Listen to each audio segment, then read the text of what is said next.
Hi friends, welcome to Milmala world.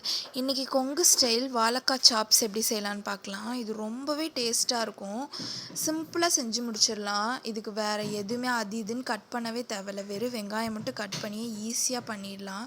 ஆனால் ரொம்ப டேஸ்ட்டாக இருக்கும். லெமன் ரைஸ், புளி சாதம், சாம்பார் சாதம், பருப்புக்கு எல்லாத்துக்குமே ரொம்ப நல்லாயிருக்கும். வாங்க இது எப்படி செய்யலான்னு பார்க்கலாம். அதுக்கு நான் மீடியம் சைஸ் வாழைக்காய் 2 எடுத்திருக்கேன்.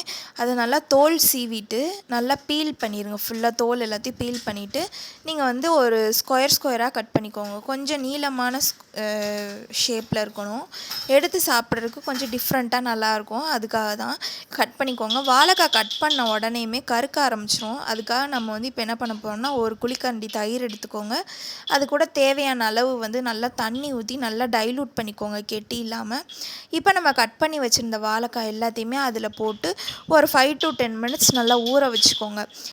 இப்போ நெக்ஸ்ட்டு அந்த வாழைக்காவை நம்ம நல்லா ஆயிலில் டீப் ஃப்ரை பண்ணி எடுக்க போகிறோம் ஃபஸ்ட்டு.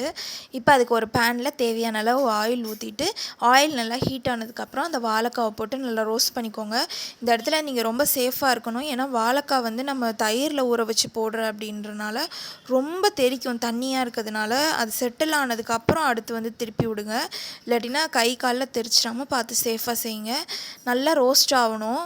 பாருங்கள், நான் காட்டுறேன் பார்த்தீங்களா, இந்தளவுக்கு நல்லா மொறுமொறுன்னு இருக்கும். வெளியில் மொறுமொறுனும், உள்ளே லைட்டாக சாஃப்டாகவும் இருக்கும். ரொம்ப டேஸ்ட்டாக இருக்கும். இது வெறும் வாயிலே சாப்பிட்லாம், நல்லாயிருக்கும். அதுக்கப்புறம் இப்போ நம்ம இது சுக்கா பண்ணுறதுக்கு ஸ்டார்ட் பண்ணிடலாம். சாப்ஸ் பண்ணுறதுக்கு ஸ்டார்ட் பண்ணிடலாம்.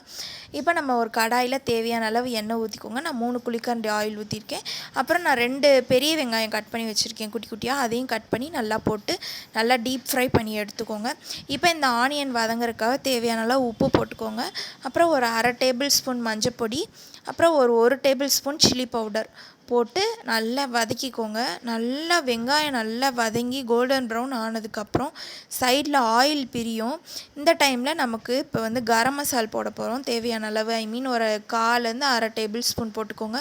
இது வீட்டிலே பண்ணது தான், வெளியில் வாங்கினது கிடையாது. போட்டு நல்லா ரோஸ்ட் பண்ணிக்கோங்க. வெறும் ஆயிலில் இந்த கரம் மசால் போட்டதுக்கே அவ்வளோ ஸ்மெல் வந்துச்சு. இப்போ இதுக்கு நம்ம ஒரு பேஸ்ட் ரெடி பண்ண போகிறோம். அதுக்கு ஒரு மிக்ஸி ஜாரில் 5 பல் பூண்டு, ஒரு விரல் சைஸ் இஞ்சி, ஒரு பெரிய தக்காளி 4 கட் பண்ணி போட்டுக்கோங்க. அப்புறம் ஒரு 1/2 டேபிள் ஸ்பூன் சோம்பு, 1/2 டேபிள் ஸ்பூன் சீரகம், அதுக்கப்புறம் ஒரு 1/2 டேபிள் ஸ்பூன் மிளகு 3ஐயும் போட்டுக்கோங்க. அதுக்கப்புறம் ஒரு 10லேருந்து 15 முந்திரி போட்டுக்கோங்க, கேஷ்யூ நட். அதுக்கப்புறம் ஒரு 3 ட்ரை சில்லி போட்டுக்கோங்க. போட்டு அதையும் நல்லா பேஸ்ட் மாதிரி எடுத்துக்கோங்க. இப்போ நான் காட்டுறேன் பார்த்தீங்களா, இந்த பதத்தில் இருக்கணும். இப்போ நம்ம சைடில் வெந்துட்டு இருந்த ஆனியன் நல்லா எண்ணெய் பிரிஞ்சு வந்துருச்சு. இப்போ நம்ம அரைச்சி வச்சிருந்த பேஸ்ட் அதில் போட்டுக்கலாம். போட்டு அதையும் நல்லா வதக்கி விட்டுக்கோங்க. ஃபுல்லாக எல்லா மசாலும் எல்லா பக்கமும் போகிற மாதிரி நல்லா வதக்கி எண்ணெய் பிரியட்டும். அது வரைக்கும் வெயிட் பண்ணலாம். எண்ணெய் பிரிஞ்சிருச்சு இப்போ ஓரளவுக்கு. இப்போ நம்ம மிக்ஸி ஜார் கழுவி வச்சிருந்த தண்ணி இருக்குல்ல, அதை நல்லா ஊற்றிக்கோங்க. ஊற்றி நல்லா டைலூட் பண்ணிக்கோங்க. கொஞ்சம் கெட்டியாக நிற்கும். ஏன்னா நம்ம கேஷ்யூ நட் போட்டு அரைச்சிருக்கிறதுனால ஒரு மாதிரி அங்கங்கே நிற்கும். அதையும் நல்லா சைடெல்லாம் சுற்றி நல்லா கிண்டி விட்டு நல்லா எண்ணெய் பிரிஞ்சு வந்ததுக்கப்புறம் நம்ம வறுத்து வச்சுருந்தோம்ல வாழைக்காய், அதை எடுத்து போட்டு நல்லா சுற்றி பெரட்டி விட்டுக்கோங்க. பெரட்டி ஒரு 2 to 3 minutes நம்ம ஸ்டவ்வில் வச்சுருந்தோம்னா போதும். ரொம்ப இப்போ சுற்றி நல்லா பெரட்டி விட்டு நல்லா கிண்டி விட்டு ஒரு 2 minutes ஸ்டவ்வில் வச்சுக்கோங்க, மூடி போட்டு. ஆர்எல்ஸ் நார்மலாகவே வச்சிங்கன்னா சைடில் எண்ணெய் பிரியும். இப்போ இந்த ஸ்டேஜில் ஒரு கைப்பிடி ஃபுல்லாக கொத்தமல்லி குட்டி குட்டியாக கட் பண்ணி போட்டுக்கோங்க. அப்புறம் நான் ஒரு கொத்து கருவேப்பிலை போட்டிருக்கேன். அதையும் போட்டு நல்லா பெரட்டி விட்டு எடுத்திங்கன்னா கொங்கு ஸ்டைல் வாழைக்காய் சாப்ஸ் ரெடிங்க. இது வேறு லெவல் டேஸ்ட்டாக இருக்கும். கண்டிப்பாக எல்லாம் ட்ரை பண்ணி பாருங்கள். ஆவி பறக்க எப்படி வாழைக்காய் சாப்ஸ் ரெடியாக இருக்குது அப்படின்னு.